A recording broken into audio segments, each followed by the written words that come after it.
मेरे भाइयों एवं बहनों, 74वें स्वतंत्रता दिवस के शुभ अवसर पर आप सभी का हार्दिक शुभकामनाएं तथा ढेर सारी बधाई। मेरे भाइयों एवं बहनों, 16वीं शताब्दी के बाद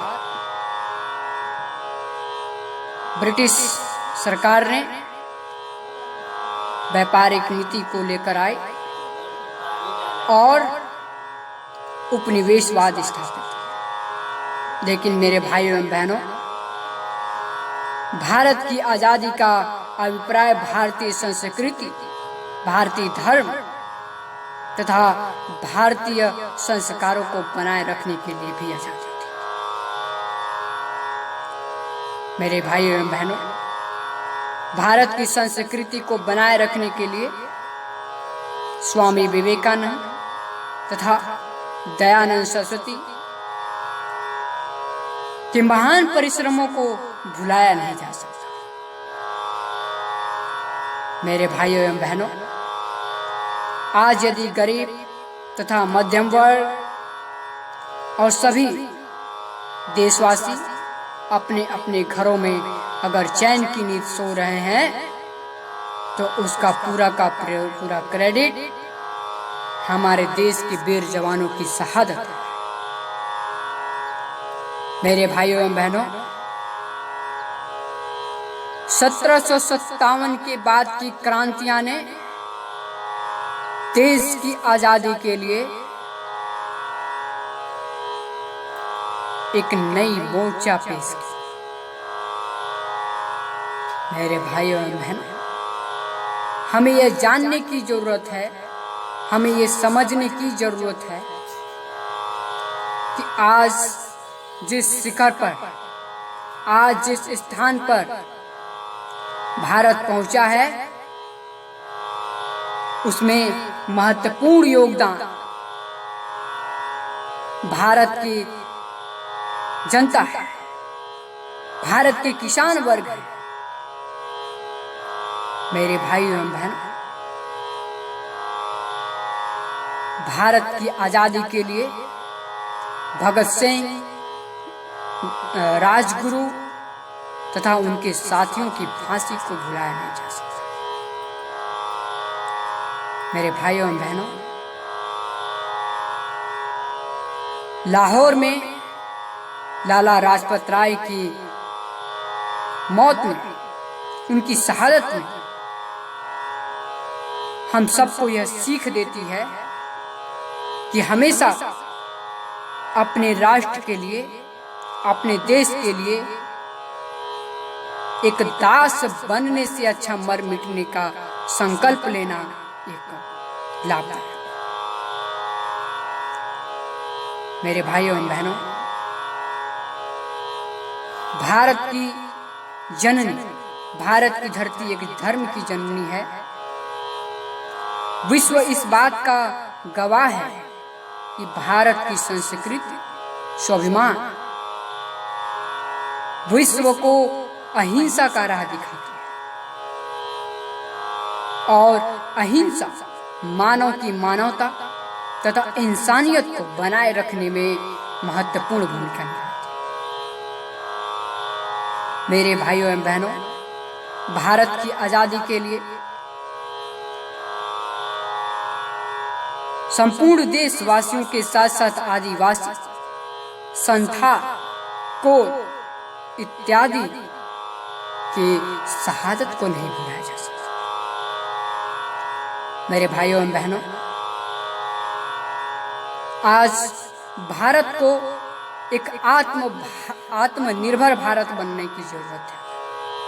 भारत के प्रधानमंत्री माननीय श्री नरेंद्र मोदी जी ने एक आत्मनिर्भर भारत बनाने की परिकल्पना से उतरे। किंतु मेरे भाइयों एवं बहनों, यह केवल भारत को आत्मनिर्भर भारत बनाने की परिकल्पना या संकल्पना नहीं है, बल्कि व्यक्ति को भारत एक आत्मनिर्भर व्यक्ति बनाने से होगा। मेरे भाइयों एवं बहनों, असल में एक व्यक्ति का नहीं, एक व्यक्तित्व का विकास होता है। जब एक व्यक्तित्व आत्मनिर्भर बनता है तब एक व्यक्ति आत्मनिर्भर बनता है। और एक आत्मनिर्भर बनने का अभिप्राय एक विकास से है। और जब एक व्यक्ति विकास करता है तब एक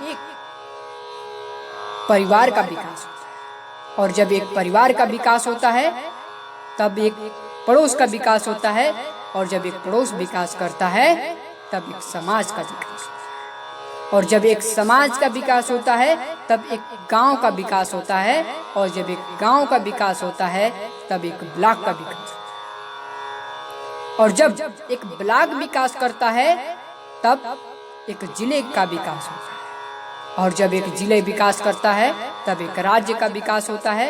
और जब एक राज्य विकास करता है तब एक देश विकास करता है। और जब एक देश विकास करता है तब उसका झंडा विश्व में सबसे ऊपर होता है। उदाहरण के लिए Britain, Japan, Thailand, Germany, America, France, चीन इनके महत्वपूर्ण उदाहरण।